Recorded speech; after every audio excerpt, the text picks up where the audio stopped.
Já estava na hora de dar uma renovada nesse canal. E eu resolvi então fazer uns vloguinhos contando para vocês algumas das coisas que eu estou estudando e aprendendo.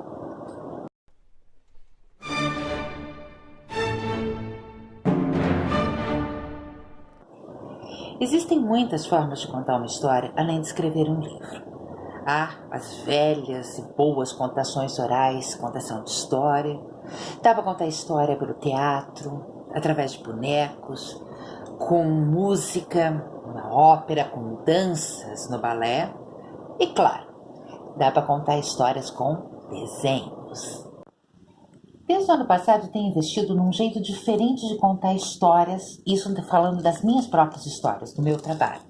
Eu comecei a estudar histórias em quadrinhos, a contar histórias através de desenhos, a juntar o que eu gostava de fazer, que era desenhar, modelar, etc., com as minhas historinhas, que eu até então fazia só no texto.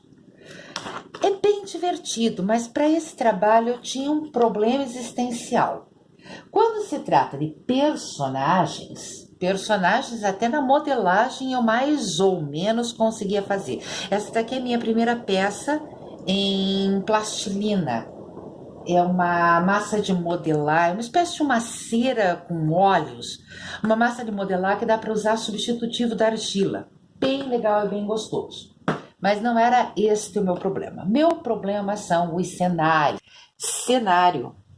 Droga, esse é um bicho de 7 cabeças. E é por quê? Porque eu tenho uma dificuldade enorme com perspectiva.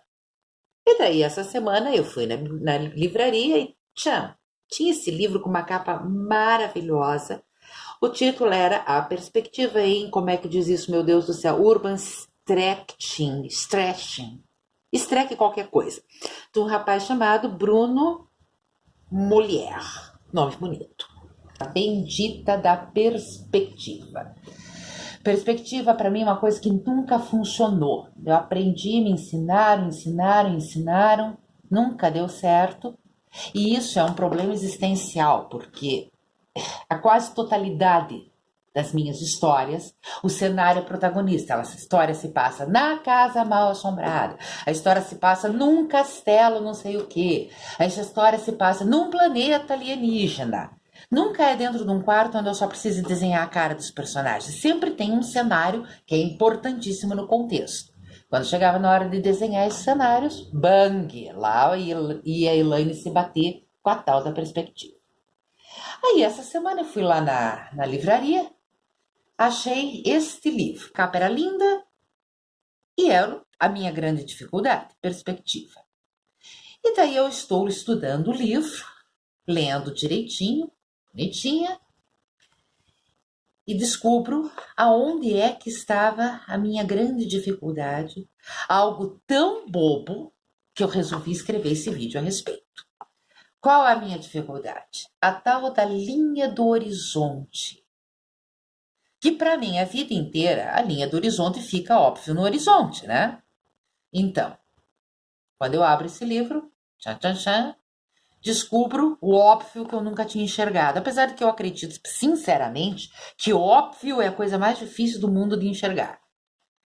Linha do horizonte não é a linha que fica no horizonte, é a linha que fica no olhar de quem está fazendo o desenho ou desenhando.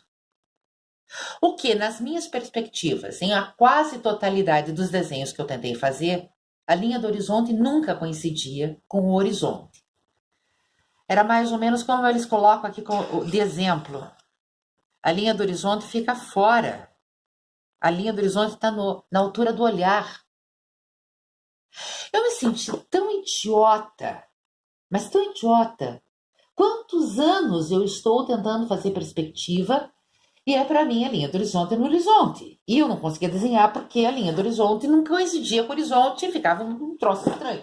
Eu até fui pegar um outro livro, que esse livro é um livro antigo com o qual eu estudei, que me foi recomendado quando a última vez que eu estudei perspectiva, anos atrás, em curso formal, e fui olhar, porque pensando bem, se já me explicaram que a linha do horizonte é a linha do olhar, já tinham me explicado, mas por que eu nunca entendi de fato isso?